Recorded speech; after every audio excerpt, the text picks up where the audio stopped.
Today I'm talking about what landlords should look for when evaluating prospective tenants in San Francisco. Basically, I look for overall stability in the person, not just in terms of their housing, but also in terms of their jobs. You want to see, is it somebody that moves around all the time? Can they keep a job for a while? And look for overall stability is probably number one. Number two, you're going to look at their credit report. You're going to look at a rental reference from their current landlord. And you're also going to go by kind of your gut feel of how you feel about that person. And all of those play a part. The credit report is important, but there's some great tenants out there that do not have very good credit. Right now, I'm renting apartments to people who have horrible credit. They've been foreclosed on. They've lost their homes. Chances are those tenants are going to be great tenants.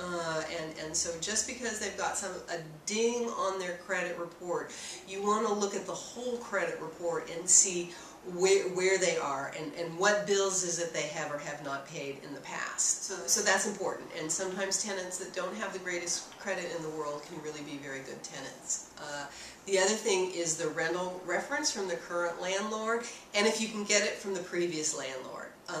That's a less important thing these days because you're not going to get much out of your landlord reference. Landlords are very reluctant to give out more information. If you call my office, we will tell you when they moved in, whether or not they gave a 30-day notice, and whether or not they paid their rent on time. We really will not tell you much more about them. And in terms of your gut feel for a tenant, you want someone who likes your apartment, that is like, wow, this is great, this is where I want to live, as opposed to somebody saying, well, gee, are you going to fix this, or are you going to fix that, or what about this? But the thing to be careful with gut feel is you do not want to discriminate. At Gordon Property Management, we have a policy that the first qualified tenant to apply gets the unit, and we're big enough that we really have to do it that way.